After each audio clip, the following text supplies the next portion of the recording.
Realmente no me acuerdo cuándo fue la última vez que nos vimos. Realmente ha sido hace bastante tiempo. Pero estoy muy contento de poder estar con ustedes y confío que el Señor nos bendiga y nos ayude con su palabra para que sea de verdadera utilidad. Hay lecciones que se repiten en la palabra de Dios porque son lecciones para nosotros que somos de memoria olvidadiza. Y hay muchos ejemplos de aquello que no voy a entrar a mencionar, pero últimamente he estado estudiando y leyendo y predicando de las cartas del apóstol Pedro. Y realmente fijándome que Pedro, que fue un discípulo del Señor Jesucristo, es quien ahora está discipulando a sus lectores, a nosotros en este caso. Y por lo tanto es tremendamente importante recordar siempre cuando estamos leyendo Pedro en sus cartas o escuchándole en sus mensajes en el libro de los Hechos, es muy importante que nos fijemos en las muchas veces en que él hace alusión a su propia experiencia con el Señor Jesucristo. Hay otros hermanos, otros escritores que escriben y hablan acerca del Señor Jesús, pero Pedro tuvo la oportunidad de escucharle, de vivir con él, de convivir con él durante su tiempo de ministerio público. Fue testigo de su padecimiento y también testigo de su resurrección y la comisión que él entregó a los discípulos. Y por lo tanto, el testimonio de Pedro ha de ser de una intensidad, de un realismo que realmente es difícil de no apreciar. Es muy importante cuando estamos leyendo, como dije, o escuchando a Pedro, que realmente nos demos cuenta que él está hablando con conocimiento propio de lo que él había experimentado. Vemos aquí en el capítulo 4, donde les invito a que leamos, 1 de Pedro, el capítulo 4. Nos detuvimos cuando venimos estudiando y hablando sobre 1 de Pedro, nos detuvimos aquí en 1 de Pedro, el capítulo 4, por un buen tiempo. Y eso es lo que propongo hacer con ustedes, leer y comentar sobre lo que vemos aquí en 1 de Pedro 4, versículos 1 y 2. Dice Pedro: puesto que Cristo ha padecido por nosotros en la carne, vosotros también armaos del mismo pensamiento, pues quien ha padecido en la carne terminó con el pecado, para no vivir el tiempo que resta en la carne conforme a las concupiscencias de los hombres, sino conforme a la voluntad de Dios. Que Dios bendiga esta breve lectura. Estaremos leyendo otros pasajes más mientras que vaya desarrollando lo que es el pensamiento que he disfrutado aquí. Cuando Pedro habla de padecer en la carne, él se refiere a padecer en su cuerpo físico. El Señor Jesús padeció en su cuerpo físico. Pero antes de que él padeciera en su cuerpo físico, él tuvo que subyugar lo que sería su instinto de autopreservación. Tuvo que subyugar lo que es ese instinto muy normal, muy natural, del cuerpo natural, de la vida natural, de estar bien. Y en parte ese es el tema. Lo digo aquí de esta manera resumida. Nosotros muchas veces nos cuidamos mucho y hacemos mucho caso a la voz de nuestra carne, que no es necesariamente mala en ese sentido, en nuestra vida natural, pero no nos sacrificamos y tendemos a hacerle mucho caso al tema de nuestra salud, de nuestra comodidad, de nuestro cansancio, etc. Y Pedro aquí está poniendo un ejemplo, algo que él había vivido, que él había experimentado, observando día tras día, mes tras mes, por los 3 años y medio en que él acompañó al Señor Jesús en su ministerio público.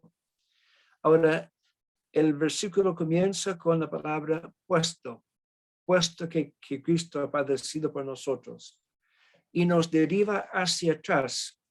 Y les invito a que me acompañen mirando un poco hacia atrás en los versículos 17 y 18 del capítulo 3. Dice, mejor es, 1 de Pedro 3 con 17, porque mejor es que padezcáis haciendo el bien, si la voluntad de Dios así lo quiere, que haciendo el mal. Porque también Cristo padeció una sola vez por los pecados, el justo por los injustos, para llevarnos a Dios, siendo la verdad muerto en la carne, pero vivificado en espíritu. Ahí vemos un ejemplo más del uso de la carne, refiriéndose a lo que es el cuerpo natural. El cuerpo natural. No digo cuerpo mortal, en nuestro caso sería cuerpo mortal, pero jamás se debe hablar acerca del Señor Jesús como teniendo o poseyendo un cuerpo mortal, porque la palabra mortal presupone la presencia del pecado, y jamás el Señor Jesús experimentó el pecado, y por lo tanto lo que él tenía era un cuerpo natural, como lo que tuvo Adán en el comienzo, antes de que se tornara mortal como efecto del pecado. Pero vemos aquí en este pasaje que el Señor Jesús sencillamente, y quiero que entendamos, porque estoy hablando de la humanidad del Señor Jesús, que es real y verdadera. El Señor Jesús, en ese momento de crisis, en ese tiempo de crisis, de angustia para él no hizo caso a la tiranía de la carne, porque el cuerpo natural insiste en ser servido, de estar cómodo y de evitar dolor y sufrimiento.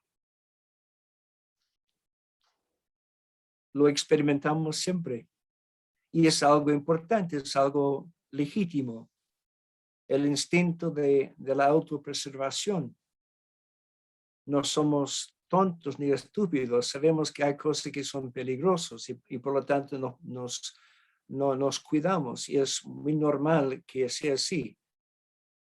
Pero a veces nos protegemos o dejamos de gastarnos por la cosa del Señor, buscando comodidad nuestra, no disponiéndonos nosotros a sacrificarnos por su causa. Eso suena un poco negativo. No quiero que suene negativo.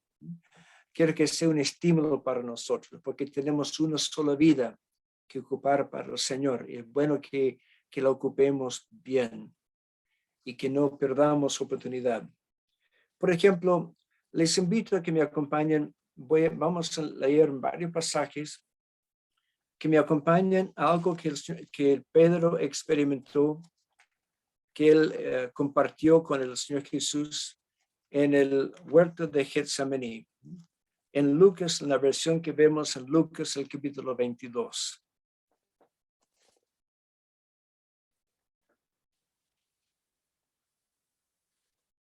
Y precisamente en el versículo 42 vemos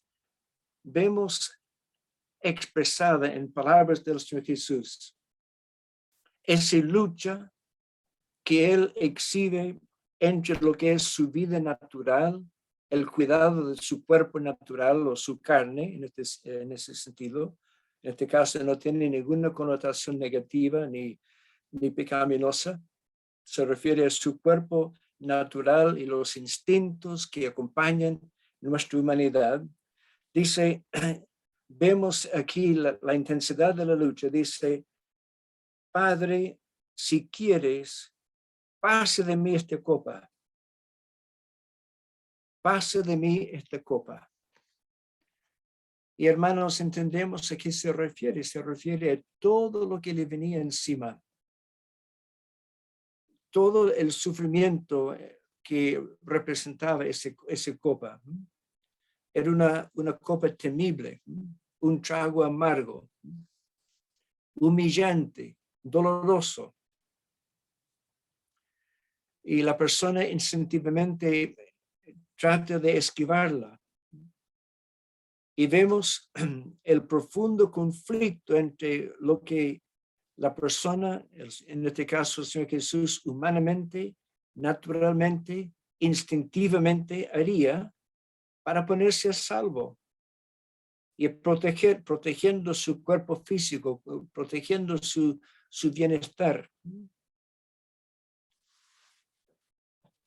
Ahora, no sé si ustedes lo han pensado. Vamos a leer el pasaje. Ustedes se fijan que el Señor Jesús, entrando con sus discípulos en el huerto de Getsemaní, les hizo una exhortación. Versículo 40 más bien, Lucas 22:40. Cuando llegó a aquel lugar, les dijo, orad que no entréis en tentación. Si han preguntado, hermanos y hermanos, ¿a qué se refiere aquí el Señor Jesús?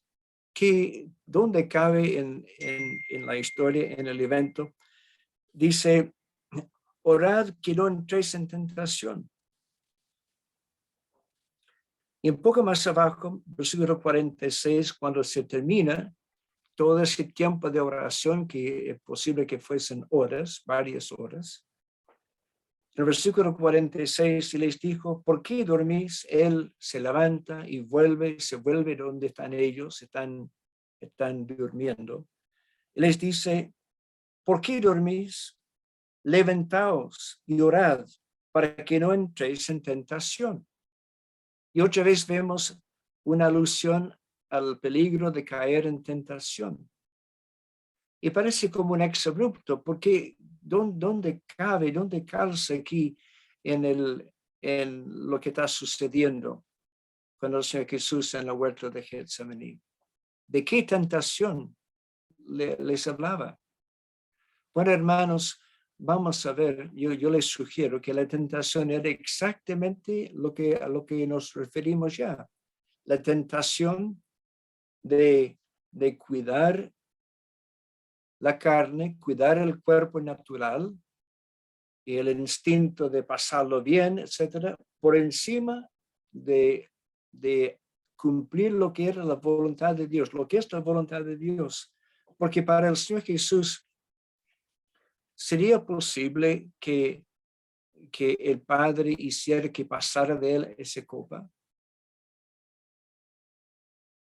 No era posible, porque el Padre lo había enviado específicamente aquí al mundo para que Él proveyera para la humanidad pecaminosa una expiación. Y la expiación y la consecuente salvación ofrecida a los culpables requería que Él fuese el Cordero de Dios, que Él fuese sacrificado. No había manera de esquivar aquello. Su propósito en ser enviado al mundo era para ser el Salvador del mundo. Y era la voluntad del Padre que hubiera expiación en la bondad infinita, inestimable de Dios Padre. Su deseo era que hubiera salvación para la humanidad. Qué tremendo amor Él exhibió, Él demostró. Y para el Señor Jesús, quien amaba al Padre, le era necesario también darle cumplimiento a aquello. Y por lo tanto, ¿qué hace el Señor Jesús? Él está en esta lucha. entre lo que es su instinto humano de cuidar la carne, de evitar todo lo que era ese tremendo sacrificio, y la llama copa. Y él manifiesta, el lenguaje del pasaje es tan elocuente, es tan gráfico. Habla de su angustia, habla de su sudor como grandes gotas de sangre. Está en agonía, está en una angustia imposible de sobrellevar prácticamente. Y sale de su boca, de sus labios: Padre, si es posible, pase de mí esta copa. Y están en este momento de crisis, de lucha.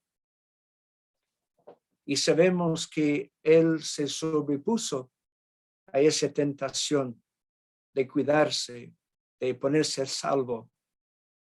Y dijo: pero no la mía, sino la tuya. Y él se doblegó, se subyugó a lo que era la voluntad del Padre. Nadie lo tuvo que obligar. Su amor al Padre y su amor a nosotros hizo que él se subyugara. Así que, hermanos, eso es lo que significa. Yo creo que ese es el tema que Pedro está introduciendo aquí en 1 de Pedro 4. Es sufrir en la carne para hacer bien. Así que vemos que el Señor Jesús eligió con sus palabras: pero no se haga mi voluntad sino la tuya. Y él efectivamente padeció en la carne por amor al Padre y a nosotros. Y él no cedió a la tentación de salvarse a sí mismo y comprometer o no cumplir la voluntad del Padre. Esa es la tentación a la cual él se refiere a los discípulos. Tanto en la huerta de Getsemaní, él está inculcando a los discípulos a que ellos también tengan esa misma valentía. Y, hermanos, nos exhorta a nosotros también en palabras de Pedro a que hagamos lo mismo, a que nos armemos del mismo pensamiento. Así que el tema no es liviano. El tema es un tema que nos compromete, que nos confronta en cuanto a nuestra consagración al Señor. Y vemos que al ceder su voluntad, al subyugar su voluntad a lo que era el deseo del Padre, él ganó la victoria sobre los deseos, instintos naturales de la autopreservación. Y él se dispuso a morir por nosotros. Y realmente lo que él estaba haciendo era entendiendo cuál era su propósito de existir como varón, como ser humano aquí en la tierra. El propósito de su encarnación era que él fuese y diera su vida en sacrificio en la cruz. Bueno, ahora mirando un poco aquí en el versículo 1, tal como dije, volviendo a 1 de Pedro, vemos que Pedro exhorta a los creyentes a armarse del mismo pensamiento. No sé si queremos seguir escuchando o no, porque parece que es algo que nos va a comprometer. Pedro experimentó aquello viendo y escuchando la palabra del Señor Jesús en el huerto de Getsemaní y repetidas veces después. Él, en su discipulado de los lectores de su carta, les está traspasando el mismo encargo a ellos, la misma exhortación a ellos.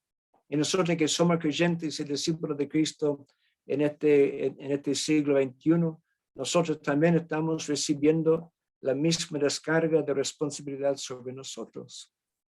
Y lo hacemos de manera inteligente, de manera leyendo inteligentemente y aceptando aquel peso, porque porque somos creyentes y somos sus siervos, somos sus discípulos. Y tenemos una razón, un propósito para nuestra existencia. Gracias a Dios que tenemos una vida con propósito, no una vida que vague, que no tenga razón de existir o propósito. Bueno, él dice, armaos del mismo pensamiento. Y luego dice, y voy a comentar esto un poco más adelante, quien ha padecido en la carne terminó con el pecado. Como que dice mucho en un par de líneas. ¿Y qué quiere decir aquí el Señor Jesús? Bueno, esto lo vamos a ir descubriendo mirando otros pasajes también. Pedro exhorta a los creyentes a que se armen, y la idea ahí es colocarse la armadura. Ustedes han visto ilustraciones de los caballeros andantes, ¿no es cierto? Los templarios y otros así en diferentes ocasiones de la historia que se revestían de metal. Bueno, es algo similar. Hemos de colocar como armadura sobre nosotros este mismo pensamiento. ¿Y cuál es la razón? Es que las insinuaciones, la tiranía, la insistencia de nuestra vida natural exige que estemos bien terrenalmente, exige que nos acomodemos, exige que no nos sacrifiquemos, exige que ni nos gastemos, ni siquiera que nos cansemos en demasía. Y por lo tanto, quien ha padecido la carne ya ha hecho el ejercicio de subyugar aquello y no permitir que nos monte sobre nosotros como si fuéramos su caballo, él quien nos conduce. Estamos obedeciendo la voluntad de Dios en lugar de lo que es los instintos solamente naturales. Ahora, cuando uno ha hecho aquel ejercicio, se vuelve más impermeable. Yo dije en un comienzo que hay lecciones que son repetidas, y esta es una lección que hay que repetir, porque la presión de la carne es constante, el nivel de nuestra consagración al Señor es muy fluctuante. A veces estamos bien, a veces no tanto, a veces nos vamos deslizando, ¿no es cierto? Y estos tiempos de pandemia como que ha sido propicio para que nos relajemos, etcétera. Bueno, aquí dice, hay una promesa.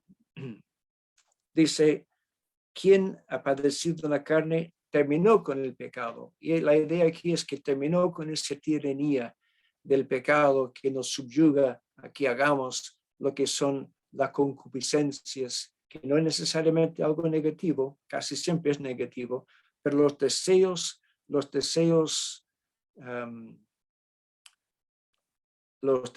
como vemos en el versículo 2, son los deseos humanos de autoacomodarse, de estar bien. Ahora quiero que le voy a sugerir un pasaje. Lo que estamos diciendo aquí, encuentro que es lo mismo que dijo el Señor Jesús otra vez en presencia de Pedro. Incluso Pedro fue el actor principal en esta situación. Cuando dijo el Señor Jesús, porque todo lo que quiera salvar su vida, la perderá. Y todo el que pierda su vida por causa de mí, la hallará. Y les invito, hermanos, a que me acompañen al Evangelio de Mateo, el capítulo 16. El Evangelio de Mateo, el capítulo 16.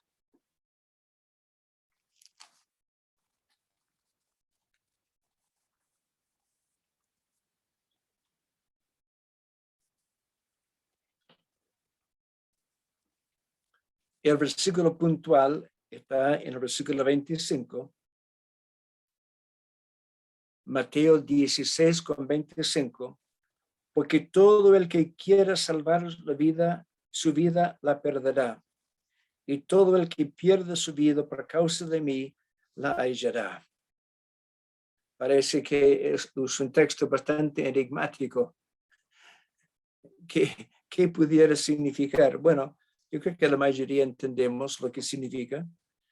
Todo el que quiera, y el verbo querer es muy importante como exhibición de la voluntad. Todo el que quiera salvar su vida, toda persona que ponga como meta, como ambición, salvar su vida natural. No digo solamente que sobreviva a algún accidente, no, que lo pase bien, que tenga la vida en abundancia, que le sobre, que tenga mucha comodidad, que esa sea su meta, como es la meta que tiene la mayoría en el mundo, y muchos de nosotros también. El Señor Jesús habla a esa tendencia y dice, si yo busque salvarme la vida, mi bienestar terrenal, mi salud como de primera importancia, mi dinero, mis bienes, etc. Si yo busco aquello, entonces voy a perder mi vida. ¿En qué sentido? Voy a perder la verdadera razón de mi existencia, el por qué yo estoy aquí en el mundo. Porque todo el que quiera salvar su vida la perderá. El saldo final después de muerto va a ser muy bajo, muy pobre. Y dice, y todo el que pierde su vida por causa de mí. Eso es lo que Pedro está exhortándonos en 1 de Pedro 4. Es la lección que él aprende, que por lo menos le fue enseñada aquí en el párrafo, y lo vamos a leer. Dice, todo el que pierde su vida por causa de mí, la hallará. La satisfacción, la recompensa viene después. Ahora vamos al versículo 21, porque vamos a leer todo el pasaje. Quiero que apreciemos el hecho de que gire en torno a Pedro. Fue una lección que Pedro aprendió en presencia del Señor Jesús. Y fue una lección, como le digo, muy enfática que él no podía olvidar por las circunstancias. Mateo 16:21. Desde entonces comenzó Jesús a declarar a sus discípulos que le era necesario. ¿Por qué le era necesario? Porque él había subyugado su voluntad a la voluntad de su Padre. Le era necesario ir a Jerusalén y padecer mucho de los ancianos, de los principales sacerdotes y de los escribas, y ser muerto y resucitar al tercer día. ¿Y cómo llegaría a los discípulos este anuncio? Llegaría como un balde de agua fría, ¿no es cierto? Sería algo que les dejaría realmente asombrados, entristecidos. Y vemos el efecto porque Pedro es muy transparente y honesto. Y Pedro expresa, entonces Pedro, tomándolo aparte, comenzó a reconvenirle. Esa palabra reconvenir es muy fuerte. Ustedes conocen, saben mejor que yo lo busqué hace poco en el diccionario. Significa reprochar, pero enérgicamente. Es como una reprimenda, es algo que realmente no permite que sea. Pedro, tomándolo aparte, comenzó a reconvenirle, diciendo, Señor, ten compasión de ti. Yo tengo estas 4 palabras, chicas, ten compasión de ti, subrayada en mi Biblia. Porque es exactamente el sentir de la carne. en la manera en que Pedro lo está ocupando. Es el clamor de la vida y cuerpo natural. Y todo lo tenemos, lo entendemos, es así. Ten compasión de ti. En ninguna manera esto te acontezca. Pedro está, ¿qué palabra ocupar? ¿Qué palabra? Pedro no quiere permitir que tal cosa siquiera pase por la mente del Señor Jesús. ¿Cómo podría tirarse así de esta manera? Ten compasión de ti. El Señor Jesús no tuvo compasión de sí en el huerto cuando él eligió tomar la copa en lugar de pedir que se le pasara. Y hermanos, nosotros tendremos siempre la misma lucha. Cuando se nos pone delante algún servicio, tal vez que nos va a costar, nos va a producir mucho desgaste de nosotros, va a requerir sacrificio de nosotros, nos va a incomodar, nos va a provocar esfuerzo y estrés y cansancio y tal vez gastos, pero en el nombre del Señor, ¿verdad? Que muchas veces ocupamos este mismo lenguaje para nosotros. Ten compasión de ti. Y vemos que Pedro lo vivió así en carne propia. Versículo 23, el Señor Jesús responde. Vamos a leerlo. Yo doy cuenta que no leí el pasaje, lo estoy comentando sobre la marcha. Pero él, volviéndose, dijo a Pedro: quítate de delante de mí, Satanás. Me eres tropiezo, porque no pones la mira en la cosa de Dios, sino en la de los hombres. Entonces Jesús dijo a sus discípulos: si alguno quiere venir en pos de mí, niéguese a sí mismo y tome su cruz y sígueme. Porque todo el que quiera salvar su vida la perderá, y todo el que pierda su vida por causa de mí la hallará. Porque ¿qué aprovechará el hombre si ganare todo el mundo y perdiere su alma? ¿O qué recompensa dará el hombre por su alma? Porque el Hijo del Hombre vendrá en la gloria de su Padre con sus ángeles, y entonces pagará a cada uno conforme a sus obras. De cierto os digo que hay algunos de los que están aquí que no gustarán la muerte hasta que hayan visto al Hijo del Hombre viniendo en su reino. Y Pedro escuchó, estuvo presente como un actor pivotal, principal, acerca de quién se desarrolló esta enseñanza importante. ¿Qué pasa? Bueno, el Señor sencillamente atribuye a Satanás esa tentación que salió de la boca de Pedro. Lo atribuye a Satanás.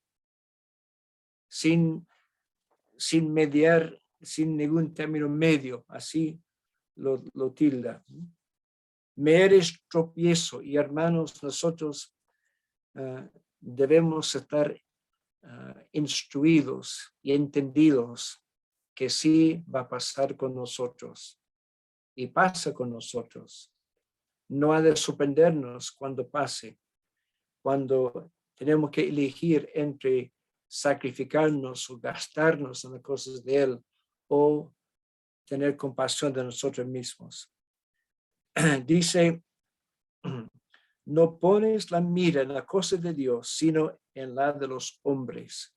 Y es el conflicto que se señala aquí en la enseñanza entre lo que es la voluntad de la carne y lo que es la voluntad de Dios o el servicio del Señor.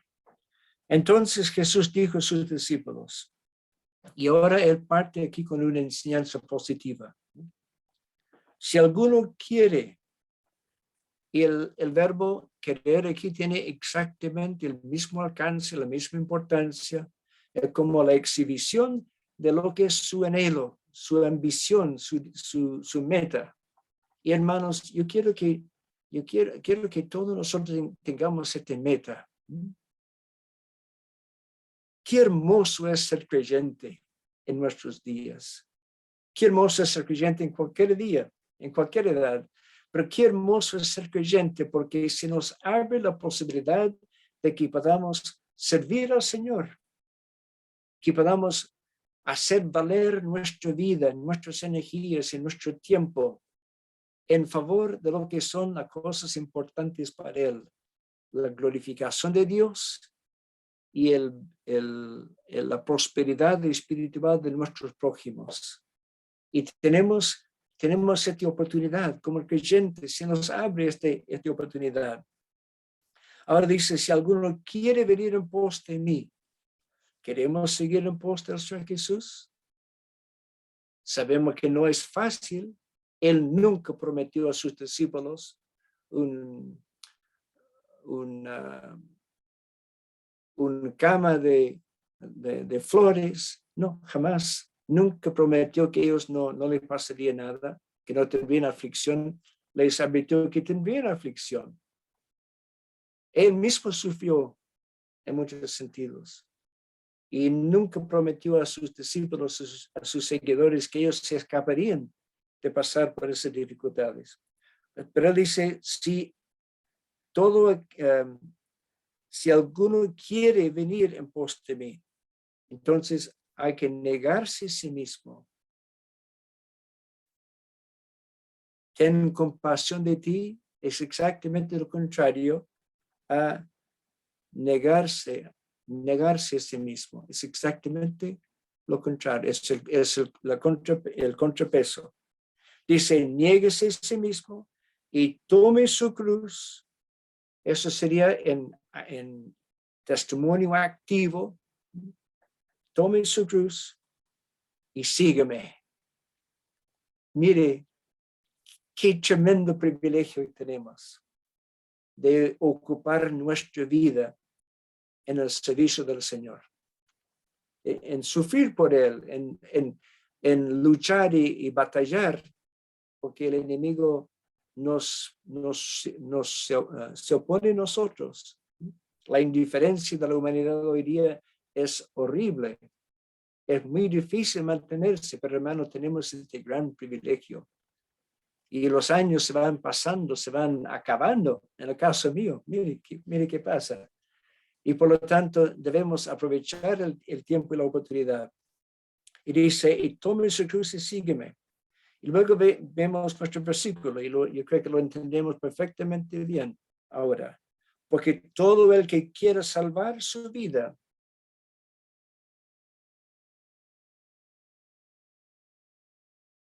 la perderá. Si yo me cuido y busco mi bienestar terrenal como meta principal, ser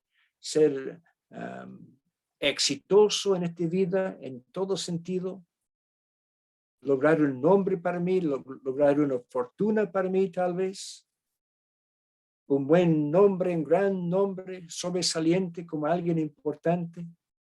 Si eso es mi meta, bueno, voy a perder lo que es mi propósito de vivir aquí como siervo de Cristo. Y luego dice, y todo el que pierde su vida por causa de mí, la hallará. Y fíjense en el versículo 26, muchas veces se cita el versículo 26 cuando predicamos el Evangelio. Tendrá su aplicación, pero no creo que sea su interpretación. Es una exhortación a nosotros, los creyentes. Porque ¿qué aprovechará al hombre si ganare todo el mundo y perdiere su alma? La palabra alma es la traducción de la palabra psique en griego, que tiene varias traducciones. A veces se traduce vida. Yo creo que el sentir es el sentir o razón de existencia aquí. Si ponemos algo así, tendríamos un alcance tal vez más entendible. ¿Qué aprovechará al hombre si ganare todo el mundo y perdiere la razón de su existencia?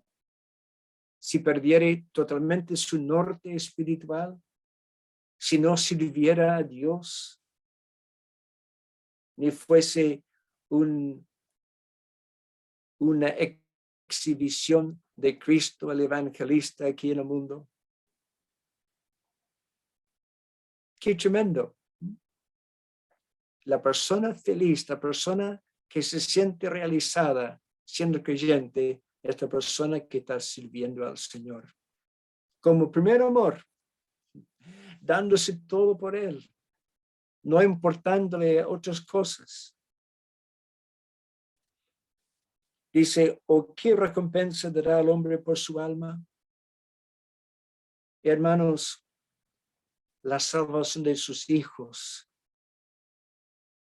el bienestar de su esposa, su bienestar espiritual, el bienestar de tu familia en lo espiritual, la prosperidad de la asamblea del cual tú formas parte, el testimonio del Señor. Estas son las cosas que tienen que ser metas para tu vida, en donde gastar tu energía. Claro, tiene que ser alguna otra cosa también para poner pan en la mesa, para proveer, y no es fácil, pero ¿cuál es tu meta? ¿Cuál es tu querer? Y aquí el Señor Jesús está centrando la enseñanza y Pedro está ahí en medio como actor principal. Luego dice, ¿o qué recompensa dará al hombre por su alma? Versículo 27, porque el Hijo del Hombre vendrá en la gloria de su Padre con sus ángeles. He estado meditando sobre este evento. Hermanos, nos hace bien tratar de imaginar la gloria, la magnificencia del cual vamos a ser partícipes. ¿Han tratado de imaginarlo? ¿Han leído aquellos pasajes acerca de la Jerusalén celestial y esas escenas celestiales en los últimos capítulos de Apocalipsis? ¿Han tratado de entenderlo, de ponerse en medio, sentir cómo va a ser? Yo creo que nos hace mucho bien el hacerlo.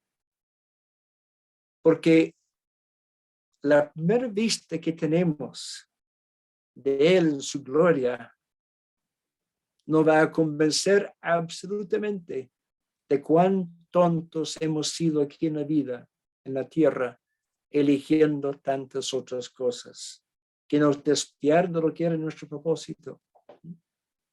Y dice aquí, yo tengo subrayado también en mi Biblia la palabra entonces, porque el Hijo del Hombre vendrá en la gloria de su Padre con sus ángeles, y entonces pagará a cada uno conforme a sus obras. El pasaje comienza con él acercándose, contemplando la humillación y la muerte. Y termina el pasaje con él proyectando lo que él realmente es y va a tener como Hijo del Hombre. Es un nombre de gloria, como he ministrado en diferentes ocasiones. Glorioso el título Hijo del Hombre. Él que viene para administrar y dirigir. Bueno, luego dice en el versículo 28, de cierto os digo que algunos de los que están aquí, que no gustarán la muerte hasta que hayan visto al Hijo del Hombre viniendo en su reino, y por supuesto eso introduce lo que es la escena de la transfiguración. Pedro experimentó todo, su parecer dio lugar a que el Señor Jesús enseñara como vimos aquí en el pasaje. Y Pedro también experimentó el ser envuelto en la gloria de Cristo, en la transfiguración. Y él nunca se olvidó de aquello. ¿Saben, hermanos?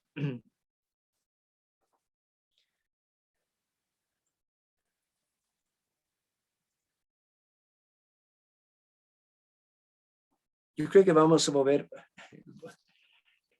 el tiempo se nos va y quiero terminar bien. Dice, volviendo primero de Pedro 4, Dice en versículo 2. Voy a leer el 1 otra vez. Puesto que Cristo padecido por nosotros en la carne, vosotros también armaos del mismo pensamiento, porque quien ha padecido en la carne terminó con el pecado. Significa que no hay un punto final ahí, sino una coma, para no vivir el tiempo que resta en la carne, conforme a la concupiscencia de los hombres, sino conforme a la voluntad de Dios. Concupiscencias muchas veces es una palabra que tiene una connotación negativa. Aquí, más abajo, lo detalla más, pero aquí es como los deseos insaciables que dominan, que son como tiranos que nos obligan hacia ciertas cosas.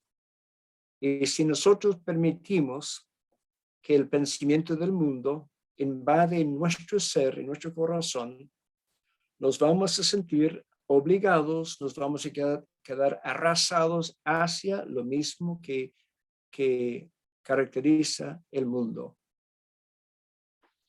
Es una tragedia, siendo que nosotros somos creyentes y que conocemos al Señor y sabemos la verdad de muchas de estas cosas que el mundo ignora. Por eso hacen las tonterías que hacen.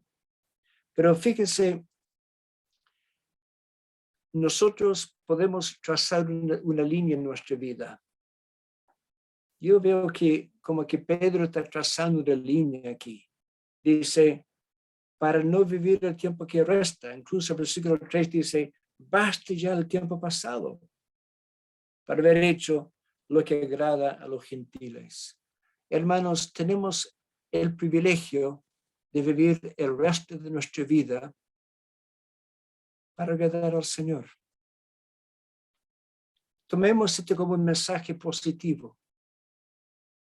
Todavía nos quedan los años que nos quedan, no sé cuántos son, pero son nuestros para dedicar a lo que es el servicio del Señor. Para no permitir que el tirano, la carne, los instintos humanos naturales, y muchas veces son pecaminosos, no como el caso del Señor Jesús, nos dominen y nos subyugan. Quiero leer un solo versículo más. En Romanos, el capítulo 12. Y voy a compartirle también un testimonio que supe hace poquito. Una conversación que un hermano compartió en confianza conmigo. Dice en Romanos 12:2. Bueno, leamos versículo 1. Prometo no comentarlo porque estamos ya pasado la hora. Dice, así que hermanos, os ruego por las misericordias de Dios que presentéis vuestros cuerpos, nuestro cuerpo natural, vuestros cuerpos en sacrificio vivo. Ese no es martirio, sino disponer de nuestras facultades y nuestras fuerzas, nuestros músculos y nuestro tiempo para el servicio del Señor. Es casi más valioso que un martirio. No estoy desestimando el martirio, pero es más útil para otras personas que nuestra entrega, nuestro sacrificio sea en vida. Y dice, os ruego por las misericordias de Dios que presentéis vuestros cuerpos en sacrificio vivo, santo, agradable a Dios, que es vuestro culto racional. Es lo lógico, en otras palabras. No es más allá que lo justo, lo lógico. Y luego dice en el versículo 2, no os conforméis a este siglo. no se dejen moldear a este siglo, sino porque ellos no saben lo que viene, no saben el verdadero valor de lo espiritual comparado con lo secular y lo terrenal.